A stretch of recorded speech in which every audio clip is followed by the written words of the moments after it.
avec vous sur Sud Radio pour le 10h midi. Bonjour à toutes et à tous, j'espère que vous allez bien. Bonjour Gilles Danzmann. Bonjour madame. Et bonjour Antoine de Maximi. Bonjour.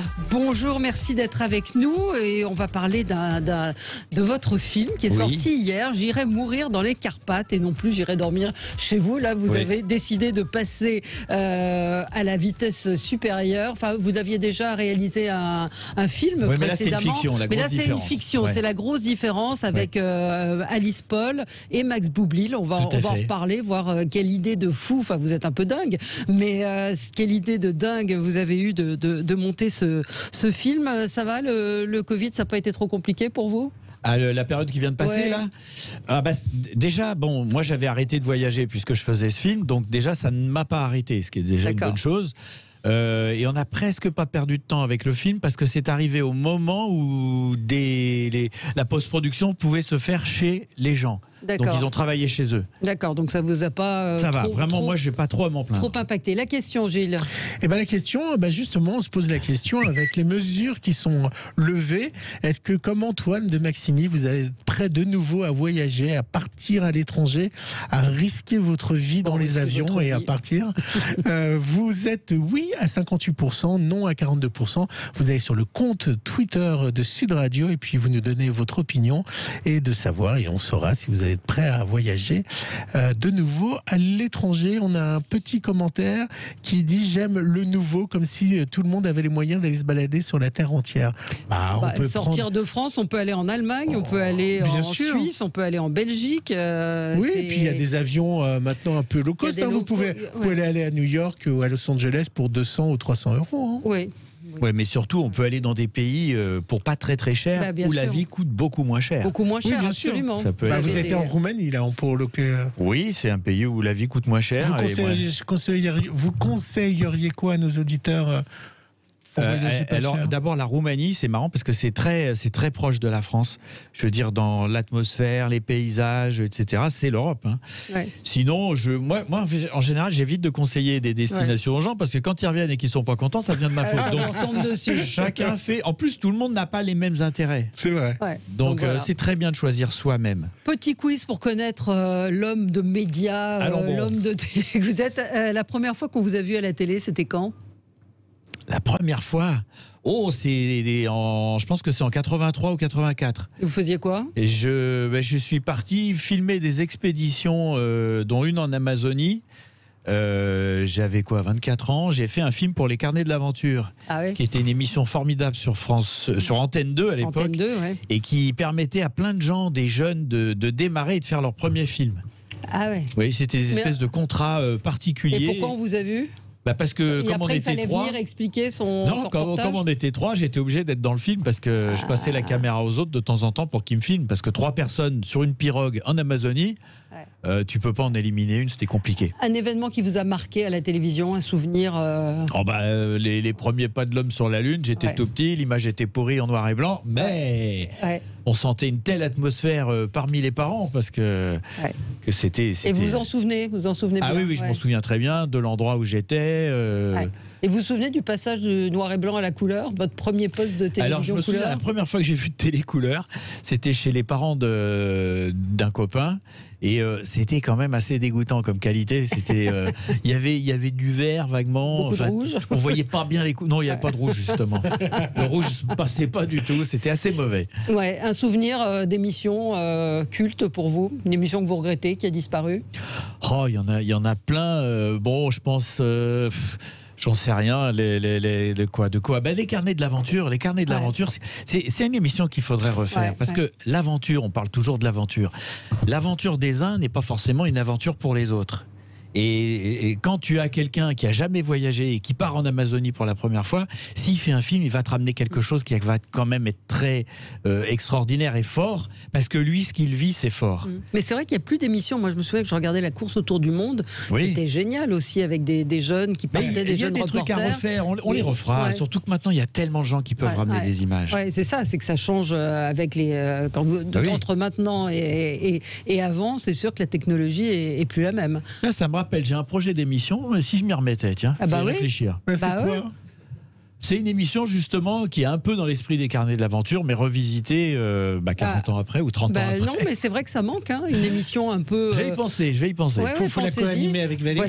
Voilà, j'y viendrai, absolument. Mais là, il faut vraiment que ça ressorte. C'est quelque part dans des tiroirs. Non, mais ça manque. Il n'y a pas ça. Il y a des émissions écolo, il y a des émissions avec des aventuriers, mais il n'y a pas ce côté Monsieur un peu découverte, Monsieur Tout le Monde. Bien sûr. Ou alors il y a toujours un jeu à la con, pardon. Oui. Il y a toujours un truc. Oui, puis quand il y a un jeu, ça perturbe beaucoup de choses. Allez, voilà, on fait notre petite cuisine. Qu'est-ce que vous regardez à la télé ? Je regarde pas beaucoup la télé, moi. Non. D'abord, j'ai plus Vous avez l'objet. une télé ou pas ? Non, enfin, j'en ai une qui est branchée sur un magnétoscope. Voilà. Donc, quand il y a des enfants, je peux leur mettre une cassette. Ouais, d'accord. Mais sinon, non, je regarde pas la télé. Alors, j'ai un projecteur sur lequel je peux me passer des films. Et que je peux brancher sur la télé, mais honnêtement, je regarde pas souvent. Vous regardez pas souvent, donc même pas les séries. Ah non, alors je suis contre les séries. Ah bon. Contre. Et je pourquoi ? suis totalement opposé. Parce que c'est chronophage. C'est vrai. C'est addictif. C'est vrai. Donc c'est mauvais pour la santé. Voilà ce que j'en pense. Alors on me dit ouais, mais il y en a qui sont super. Je m'en fous. Je veux pas passer des heures pour qu'on me raconte une histoire. Moi je regarde un film, ça dure 1h30, 2h30, mais c'est fini. Ouais. Alors les séries en même temps c'est un très bon format. Ouais. Et ça marche très bien, c'est parce que c'est un bon format, entre autres, indépendamment de la qualité. Hein.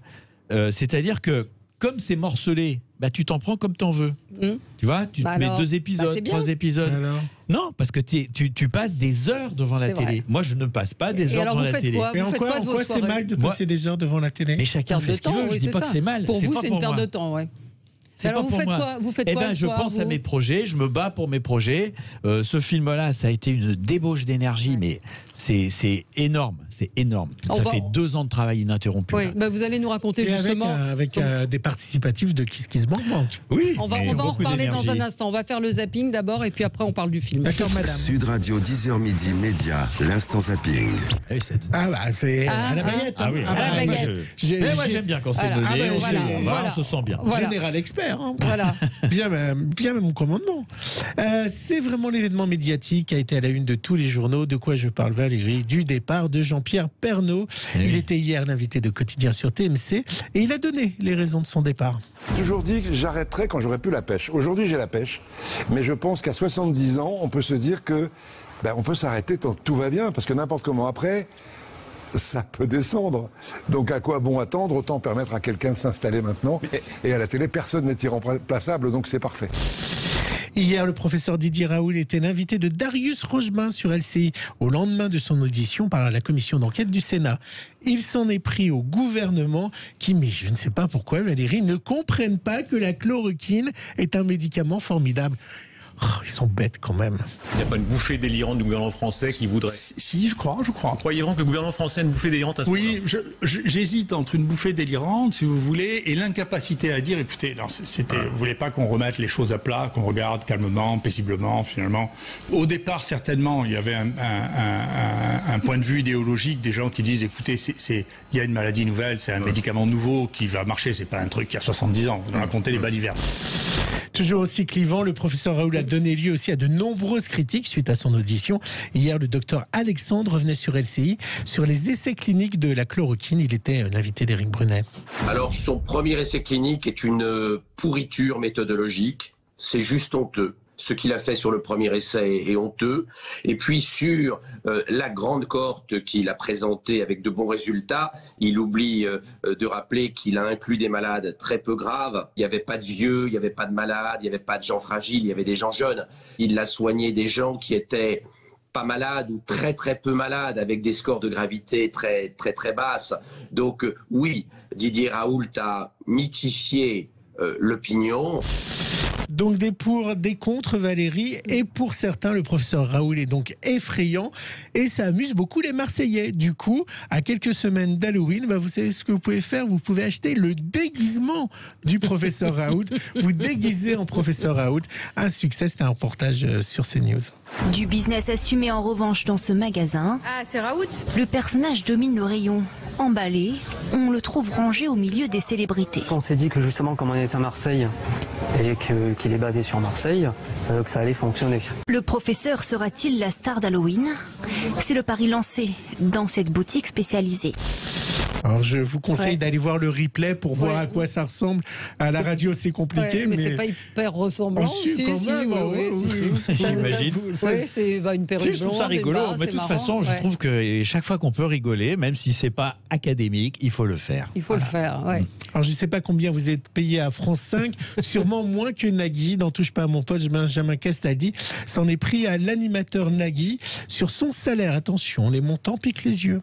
Il y a des animateurs qui se font une fierté de dire « Ah, mais moi je touche 5 000 € par mois, 10 000 € par mois. » Ils nous prennent pour des jambons. Ouais. Mais à un point, moi ça me rend dingue. Des jambons fumés même. Il que le mec, il te fait la morale sur l'écologie, la morale de comment il faut se comporter, comment il faut dépenser son blé. Le mec, il prend effectivement 5 000 €. Arrête. Nagui, il a dit comment il prenait. Hein. Il a dit, je prends 1 million d'euros par mois. Il a été mais oui, mais je pense que c'est beaucoup plus, moi. C'est plus que moi. C'est plus que moi. On a un scoop là. On a un scoop. Ça va faire. Vous ne gagnez pas 1 million par an. Non. Mais lui, c'est par an ou pas Par mois. Vous avez vu le lapsus de Cyril Hanouna. C'est par mois ou par an. De toute façon, quand on arrive à ces trucs-là, je veux dire. Et ça ne vous intéresse pas l'argent? Non, enfin, moi, ça m'intéresse d'en avoir pour être libre. Voilà. C'est-à-dire que je peux décider de m'arrêter de travailler sur un truc qui rapporte de l'argent pour faire un truc qui rapporte pas. Et je l'ai déjà fait plein de fois dans ma vie. Donc, pour être riche, en fait, c'est très simple. Attends, c'est pas si simple que ça, mais il y a quand même une recette. Il suffit de dépenser moins que ce qu'on gagne. Non, mais attends, t'as des gens qui gagnent beaucoup d'argent, qui dépensent plus et ils sont jamais riches. C'est tout bon. Le départ de Jean-Pierre Pernaut, ça vous attriste? Ça vous fait quelque chose? C'est une page qui se tourne. Moi, je suis pas spécialement un aficionado parce que je regarde pas le journal de 13h de TF1, mais je regarde pas vraiment la télé. Mais c'est une page qui se tourne. Oui. C'est un monument, de la télévision. On a une auditrice qui nous dit entièrement d'accord avec vous concernant les séries. Voilà, il y a des gens qui pensent comme vous que c'est une perte de temps. Alors, on ira se promener, madame. J'irai mourir dans les Carpates, donc deuxième film pour le cinéma. Vous aviez réalisé J'irai dormir à Hollywood, c'était en 2008, mais là c'est une fiction. Complètement. Donc qu'est-ce qui fait qu'à un moment vous vous êtes dit, j'irai dormir chez vous, on rappelle que c'est une émission sur France 5, vous partez d'un peu tordu, et là vous vous dites, je vais en faire une fiction, pourquoi?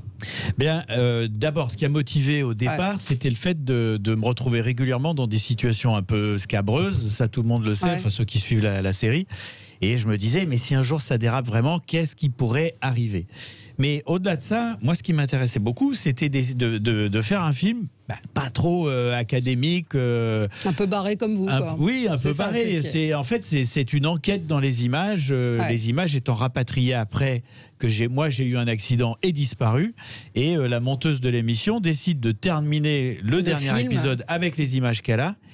Et petit à petit, elle remarque des petites choses qui attirent son attention et elle va commencer à se poser des questions. Est-ce que c'est aussi simple qu'un bête accident de voiture? Voilà, ça c'est l'idée. Et moi, ce qui m'intéresse... Vous mourrez au début du film pour nos éditeurs. Il disparaît, il meurt pas, il disparaît. Mais vous êtes considéré comme mort par le producteur, en tout cas. Oui, non, mais tout à fait. Et donc, voilà. Et moi, ce qui m'intéresse, c'est de faire un truc un peu différent. Il n'y a que ça qui m'intéresse. Et alors, Antoine de Maximi, acteur, c'est pas la même chose d'être. Alors vous l'êtes un petit peu dans ça n'a pas été J'irai trop dormir difficile chez vous, parce que je faisais la même chose que dans J'irai dormir chez vous. Et même s'il y avait un scénario de la vie j'ai fait quand même 113 avant-premières dans toute la France là. Et donc j'ai eu beaucoup de débats après le film et plein de gens pensent que c'est des séquences qui sont improvisées, vraies. Or, c'est des comédiens. Or, tout est des comédiens. Et quand je posais la question à la salle, t'as les 2 tiers de la salle qui pensent que c'est improvisé. Et vous n'avez pas peur qu'on dise sur France 5 c'était faux aussi tout ce qu'il faisait, puisqu'il arrive à faire le faux au cinéma? Non, parce que oui, j'arrive à faire le faux, et alors? Oui, mais ça peut décrédibiliser votre émission de France 5. Je pense pas. Non, je pense pas. Je vois pas, après 15 ans, s'il y a encore des gens qui me demandent... Si c'est bidonné? Non, ils ne me demandent pas ça. Ils me demandent si je pars vraiment tout seul. Oui, je pars tout seul. Ça veut dire que le boulot est pas trop mal fait. Non, c'est bien. Il y a Mickaël qui nous demande, Antoine, quand vous reverra-t-on dans J'irai dormir chez vous? Eh ben, j'en sais rien. Ah bon? Mais non, j'en sais rien parce que on peut pas voyager en ce moment. C'est vrai. C'est-à-dire même si tu arrives à voyager pour aller chez les gens, c'est un peu compliqué parce qu'ils sortent le masque, le gel. Enfin bref. Il n'y a pas un climat de confiance. C'est pas le plus simple. J'ai un petit problème de cheville. Peut-être qu'il faut que je me fasse opérer. Si je touche à ça, c'est quand même plusieurs mois. Et puis j'en ai pas parlé avec la chaîne, donc je sais même pas s'ils ont envie que ça continue. Pour l'instant, c'est pas re-signé. Non. Mais on a toujours signé un peu au dernier moment, depuis le début avec France 5. On se décide un peu au dernier moment, ils connaissent le programme, ils savent ce qu'ils vont avoir à peu près. Donc, Et la réaction alors dans les salles, puisque vous dites que vous avez fait des débats après avoir projeté le film un petit peu partout en France, la réaction c'est quoi? Les questions qui reviennent le plus, est-ce que c'est vrai tout ce qu'il y a dans le film? On vous la pose cette question? Il y a ça, non, mais moi non, mais j'ai des super bons retours. Ouais. J'ai vraiment des très, très bons retours. Vous avez eu des bonnes critiques, Parisien, Figaro. Alors les critiques sont mitigées. Ouais. Il y en a qui sont pour, il y en a qui sont contre. Moi, ce que je constate, et j'assume tout à fait, je veux dire, moi j'ai fait le film que je voulais. Ouais. Il est comme je le voulais, donc qu'il ne plaise pas à certaines personnes, je l'assume, ils ont le droit de penser que c'est pas bien. Ce que je dis simplement, c'est que le film, il est à part. Donc, d'une certaine manière, il n'a pas les codes du cinéma. Ah, ça, c'est clair. Donc, c'est un peu un ovni et certains peuvent considérer que c'est un truc qui est ni fait ni à faire. Mais je m'en fiche. J'ai fait ce que je voulais. Pour ceux qui iront au cinéma, alors on a eu la chance avec Valérie de voir le film en avance, donc je ne vais pas spoiler parce qu'il y a quand même des petites surprises tout au long et jusqu'à la fin. Parce qu'on enquête en même temps, en fait, que la monteuse. Il y a plein de petites choses qui sont des indices que vous semez. Oui, mais ce qui est intéressant, c'est que le spectateur peut tout découvrir avant la monteuse. Et d'ailleurs, j'ai déjà eu plusieurs fois, les indices, la première fois qu'on voit la séquence, ils sont en place. Pas cachés du tout. C'est juste que nous, on ne voit pas. On voit pas. Il doute. L'histoire du vampire. L'autre, il commence déjà à raconter le film. Moi, ce que je dis simplement, c'est que j'ai eu sur toutes mes avant-premières. Non, bien sûr que vous n'avez pas deviné. Ah bah vous me dites qu'on peut deviner. On peut, c'est pas parce que vous l'avez pas fait qu'on peut. C'est pas parce que je suis idiot que les autres le sont, c'est ça. Et ce que je dis, moi, c'est que pendant les avant-premières, j'ai eu plusieurs fois des gens qui revenaient voir le film dans une autre salle, dans une autre ville, pour vérifier que les indices étaient en place. Étaient bons. Et ça a été compliqué de le monter, ce film, pardon Gilles. Ça a été très compliqué. Gilles évoquait le financement participatif. Kiss Kiss Bang Bang. C'est très simple. Moi, j'ai commencé à penser à ce film en 2005. J'ai commencé à l'écrire en 2011. Il était écrit, j'avais mes producteurs en 2019.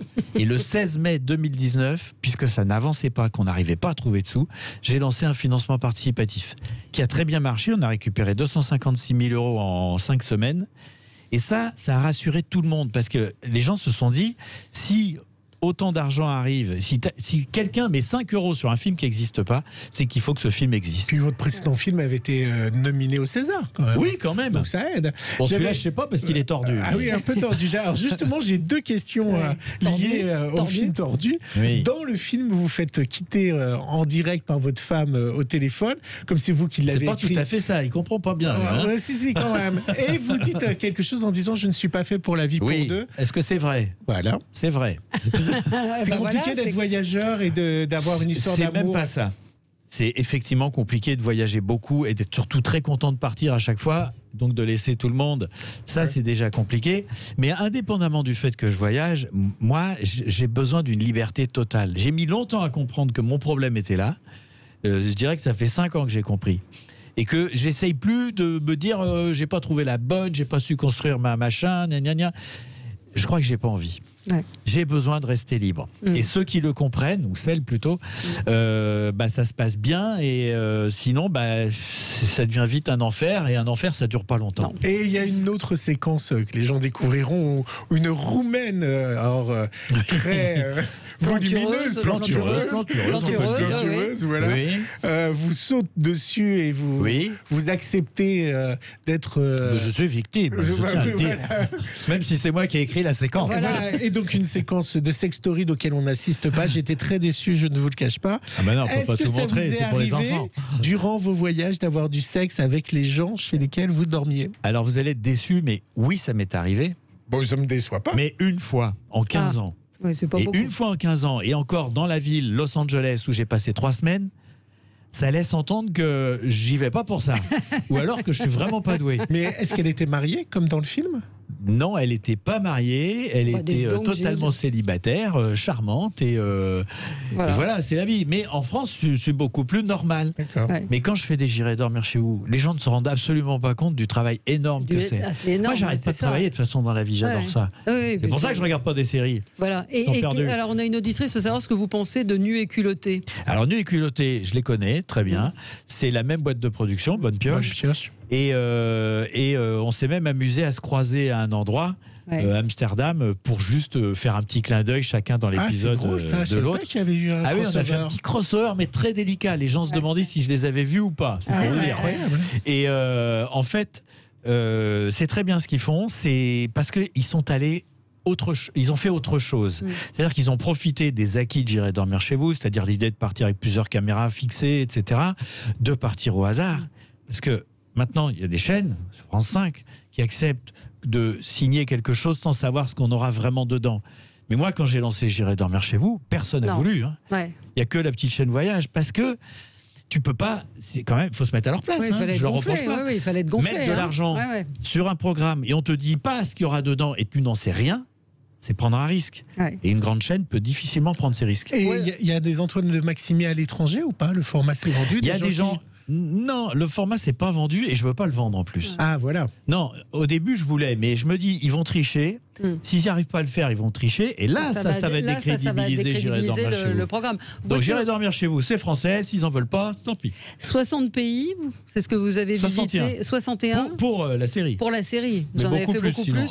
Et là, il vous manque quoi? Vous aimeriez partir où? Moi, je me serais bien amusé à en faire un en Antarctique.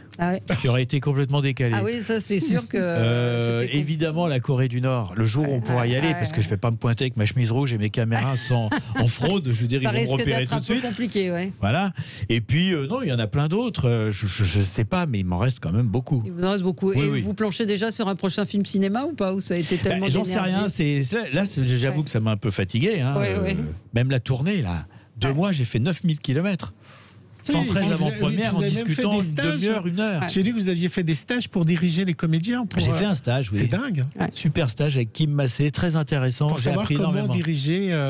Oui, mais je me suis aperçu que c'est beaucoup une question de communication.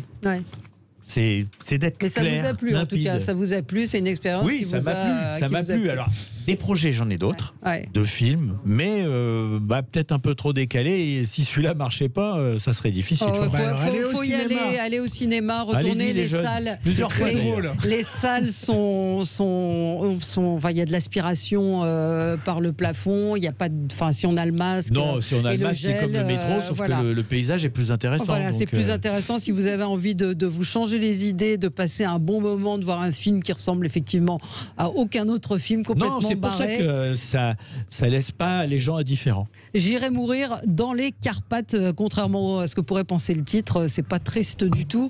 Non, j'aime bien ce qu'a mis Allociné. Ils ont mis comédie, thriller. Thriller, c'est exactement ça. C'est une comédie thriller. On peut découvrir. On joue à Agatha Christie. Donc c'est avec Alix Paul et Max Boublil. Merci Antoine de Maximi. Puis on espère vous revoir partir vite sur les routes. Nous on se retrouve dans un instant pour parler d'un sujet difficile, la maladie d'Alzheimer.